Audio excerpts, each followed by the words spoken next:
السلام علیکم ورحمۃ اللہ وبرکاتہ۔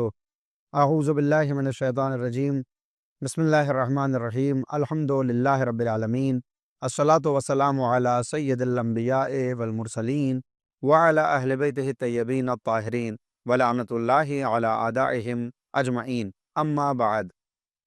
طلاب کرام، ایک بار پھر آپ کی خدمت میں حاضر ہوں۔ ماشاءاللہ آپ اپنے قیمتی وقت میں سے ان دروس کے لیے اپنا وقت نکال رہے ہیں۔ پروردگار آپ کی اس کاوش کو قبول فرمائے، ہم سب کی اس کوشش کو قبول فرمائے، اور اس کے ذریعے سے انشاءاللہ ہماری عاقبت کے بہتر ہونے کے راستے کھل جائیں۔ انسان کو اپنی زندگی میں ہر عمل جو کرنا چاہیے اس کو نسبت دینی چاہیے پروردگار سے، کہ اگر ہم ایسا کریں گے تو وہ عمل عبادت بن جائے گا۔ مثال کے طور پر ہم کھانا کھاتے ہیں، ہم پانی پیتے ہیں، بعض مراجع کے لیے ملتا ہے کہ وہ پوری زندگی کوئی مباح عمل کرتے ہی نہیں تھے، یعنی ہر عمل کو مستحب بنا دیتے تھے۔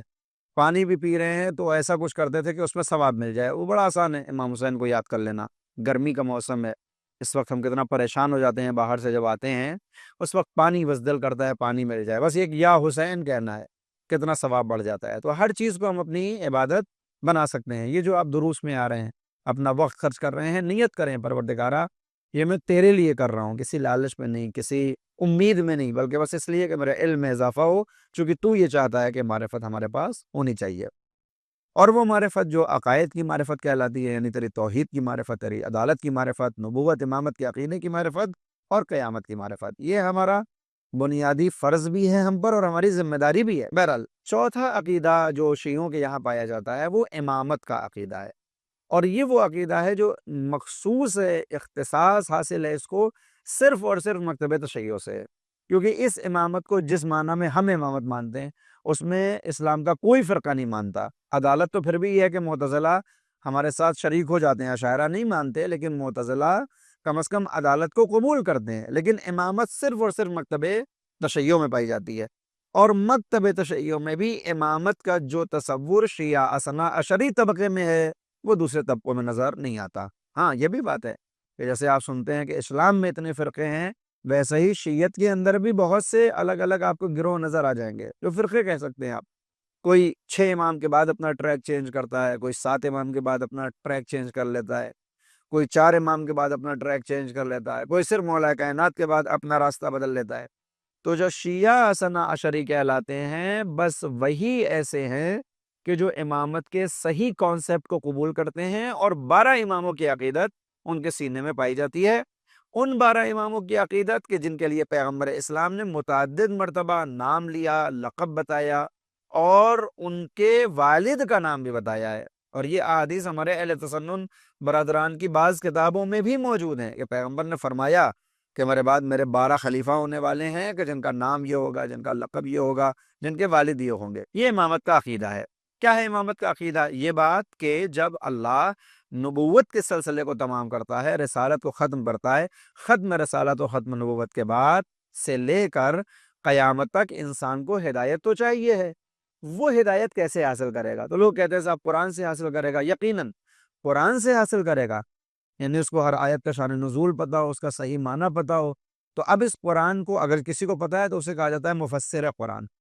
تو اب مفسر قرآن ہمیں ایک زمانے میں کتنے نظر آ جاتے ہیں؟ ایک ہی عقیدے کے اندر آپ کو کتنے مفسر نظر آ جائیں گے؟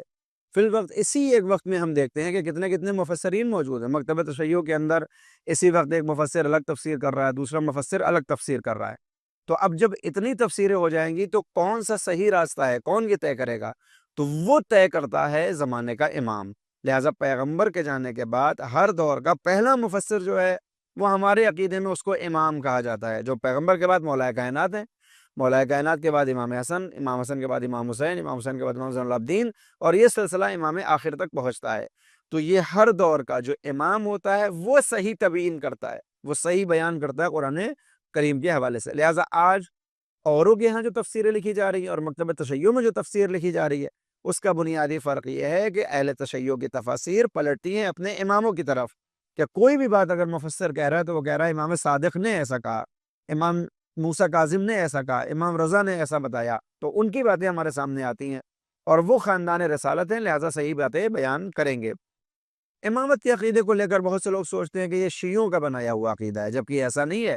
امامت کے لیے قرآن کریم میں باقاعدہ طور پر کتنی آیتیں ہیں، آیہ ولایت بالکل پوری طرح سے ثابت کر دی ہے کہ اللہ کہہ رہا ہے کہ مسلمانوں کا ولی اس کا رسول ہے، اس کا اللہ ہے، اس کا رسول، اور وہ جو حالت رکوع میں زکوٰۃ دے۔ تو یہ سلسلہ شروع ہوا ولایت کا۔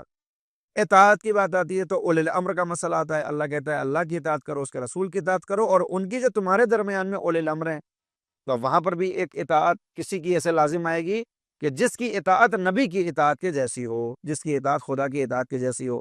تب اس میں کون ہوگا؟ عام انسان تو نہیں ہو سکتے کہ ہم کسی کو بھی امام بنا دیں، وہ تو اس کے پاس علم نہیں ہے، اس کے پاس خطائیں ہیں، اس کا علم محدود ہے، اس کی قدرت محدود ہے۔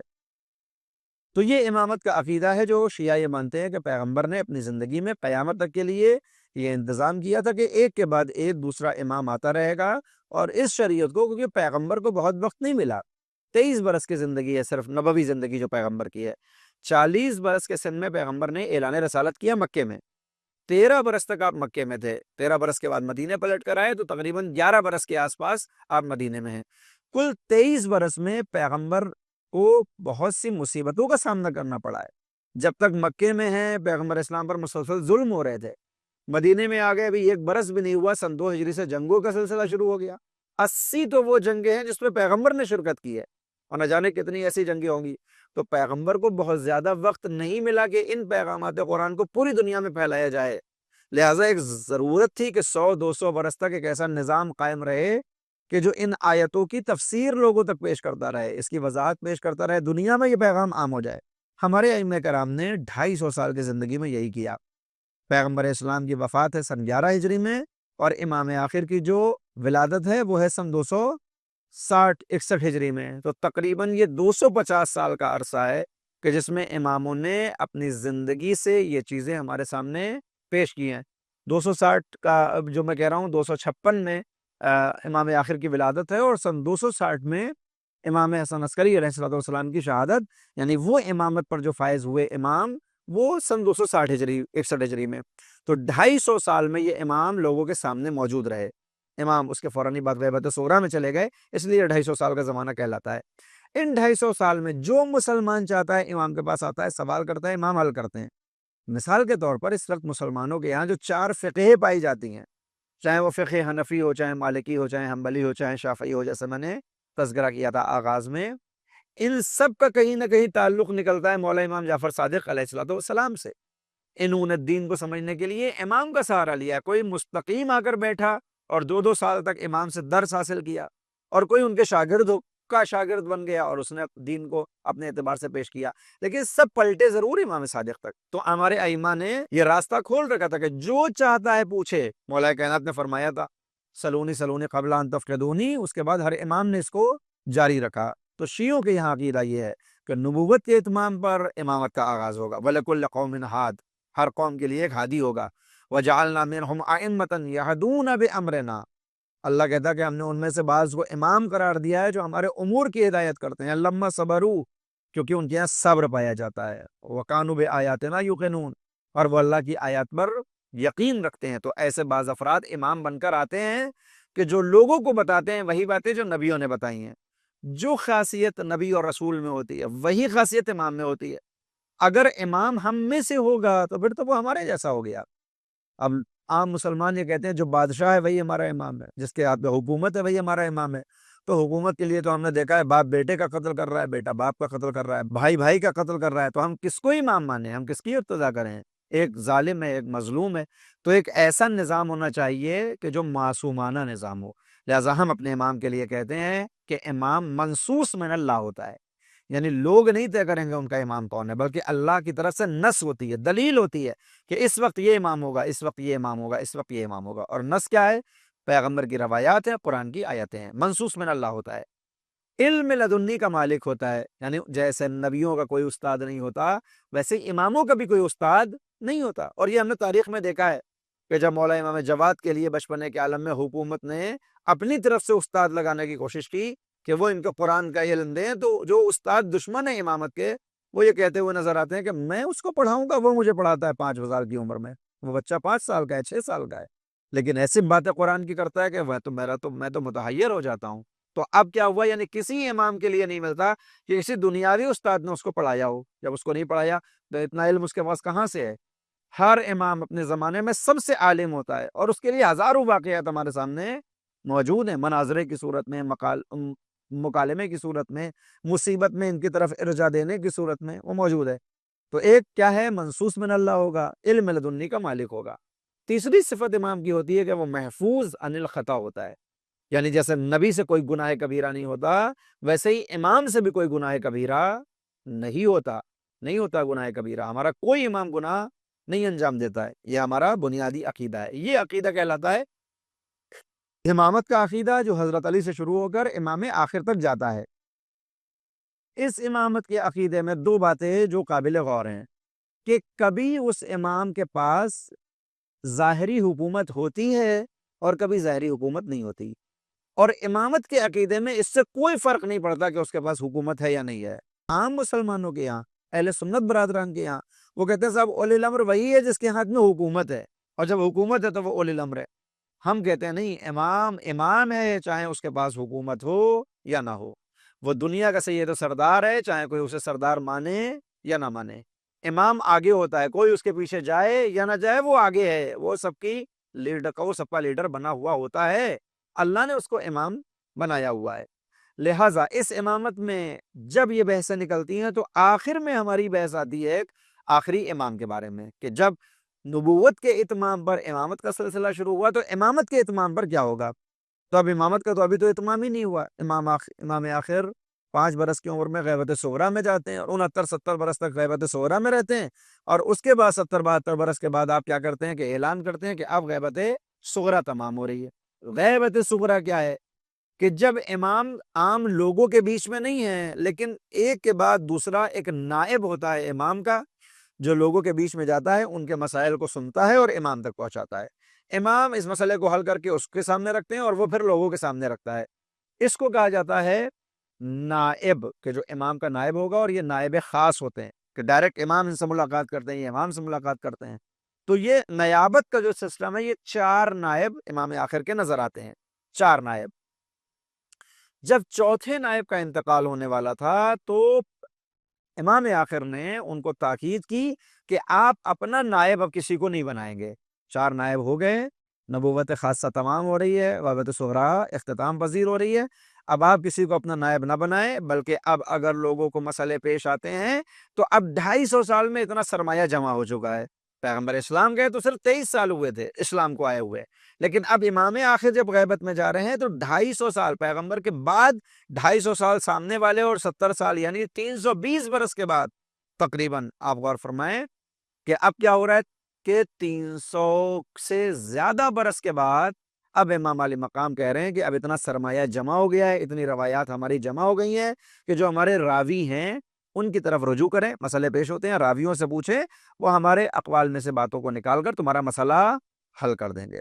لہٰذا امامت کے آخر میں غیبت کا سلسلہ شروع ہوتا ہے۔ ایک شیعہ کا عقیدہ یہ ہے کہ غیبت صغریٰ کے بعد پھر غیبت کبریٰ کا آغاز ہو گیا، اب امام پردہ غیبت میں ہے، بالکل ویسے ہی جیسے سورج بادلوں کے پیچھے ہو، یعنی سورج موجود ہے، بادل اگر آ جائیں تو اس کا مطلب یہ نہیں ہے کہ سورج غائب ہو گیا، سورج اپنی جگہ پر ہے، ان بادلوں نے بظاہر ہماری نگاہوں سے وہ سورج نہیں دکھائی دے رہا ہے، مگر اس کا مطلب یہ نہیں ہے کہ وہ خدا نخواستہ معاذ اللہ کسی کام کا نہیں ہے۔ نہیں، اگر بادلوں کی وجہ سے سورج دکھائی نہ بھی دے تب بھی سورج کی اپنی برکتیں ہیں، اجالا ہے، دن ہے، وہ اپنا کام سورج کر رہا ہے، بادل کی وجہ سے ہمیں نظر نہیں آ رہا ہے۔ تو یہ جو غیبت کا پردہ ہے یہ بادل کی طرح ہے، امام موجود ہیں، امامت کا آفتاب تابناک ہے، اور ہم کو وہ فائدہ پہنچا رہے ہیں۔ کب یہ بادل ہٹیں گے، کب یہ غیبت کا پردہ ہٹے گا، یہ 2 چیزوں پر منحصر ہے، اس میں امام کا اپنا کوئی دخل نہیں ہے۔ امام مطیع للہ ہوتا ہے، اللہ کی اطاعت کرنے والا ہوتا ہے، اللہ جب حکم دے گا تو وہ آ جائیں گے۔ امام کی غیبت کے پردے کو ہٹنے میں 2 ہی چیزیں ہیں، اللہ کا ارادہ اور معاشرے کی آمادگی۔ جب تک یہ 2 چیزیں نہیں ہوں گی امام کا ظہور نہیں ہوگا۔ یعنی ایک تو اللہ کا ارادہ، ظاہر سی بات ہے، جب تک خدا نہیں چاہے گا کہاں غیبت ختم ہو سکتی ہے، جب تک خدا نہ چاہے کہاں ظہور ہو سکتا ہے۔ تو ایک جب اللہ ارادہ کر لے گا تب یہ غیبت کا پردہ ہٹے گا۔ دوسرے کب ارادہ کرے گا اللہ؟ جب انسان اپنے آپ کو آمادہ کریں گے، کہ ایسا نہ ہو کہ جیسے مثال کے طور پر اس سے پہلے والے امام آئے، ظالموں نے ان کو قتل کر دیا تو کوئی حرارت بھی نہیں ہوئی، کچھ بھی نہیں ہوا، قتل کے بعد وہ اپنے کاموں میں مشغول رہے۔ ایسا نہ ہو کہ امام آئے کوئی آمادگی نہ ہو، امام آئے ظالموں سے لڑیں اور پھر قتل کر دیا جائے، کہا نہیں اب ایسا نہیں ہوگا، اب تمہیں آمادہ ہونا پڑے گا، کم سے کم 313 افراد ایسے ہوں کہ جب امام آئے تو ان کی حفاظت کرنے والے موجود ہوں، کہ امام اپنے مشن کو لے کے آگے بڑھیں۔ ان 313 جو سب سے خاص ہوں گے اصحاب بدر کی طرح، پھر اس کے بعد 1200 کا لشکر ہوگا، پھر اس کے بعد 10,000 کا لشکر ہوگا، 12,000 کا لشکر ہوگا، تو ایک طویل لشکر ہے۔ لشکر کا مطلب جو امام کو سپورٹ کریں گے، امام کے مقصد کو لوگوں تک پہنچائیں گے۔ امام تو ایک شخص ہے نا، امام کو ٹیم چاہیے۔ امام مکے میں آ کے بیٹھ جائیں گے، مثال کے طور پر ہمارا عقیدہ یہ ہے کہ کوفے کے اندر مسجد سہلہ آپ کی راجدھانی ہوگی، تو امام تو وہاں ہوں گے، لیکن اس پوری دنیا میں کتنے ممالک ہیں، ان کو چلانے کے لیے گورنر چاہیے، ان کو چلانے کے لیے لوگ چاہیے۔ تو اب لوگوں کے اندر اتنی صلاحیت ہو، وہ 313 افراد اس دنیا کی مدیریت کریں گے۔ ہم سب کو یہ کوشش کرنا چاہیے کہ اپنے آپ کو ویسا بنائیں کہ امام علی مقام کے ظہور کے لیے ہم ایک آمادہ سازی کا ذریعہ بنیں، اور انشاءاللہ امام غیب ادب کا پردہ ہٹائیں، اور جتنے یہ مسائل ہمارے ذہن میں اٹھتے ہیں ان کا جواب امام کی زبان سے ہم کو مل سکے۔ امام سے اپنے رشتے کو برقرار رکھیں کہ اگر امام کی غیبت کے پردے کو اٹھنے میں دیر بھی ہو تو ایک ذاتی رشتہ ہمارا اپنے زمانے کے امام سے ضرور ہونا چاہیے۔ ختم کرتا ہوں اپنی بات کو، اپنا خیال رکھیں، چینل کو سبسکرائب کریں، مقصد حسینی کا خیال رکھیں، اپنا خیال رکھیں، گرمی بہت زیادہ ہے، صرف اپنے وقت کو اللہ کی عبادت اور اطاعت اور اپنی ضروریات میں خرچ کریں۔ بآخر دعوانا ان الحمدللہ رب العالمین۔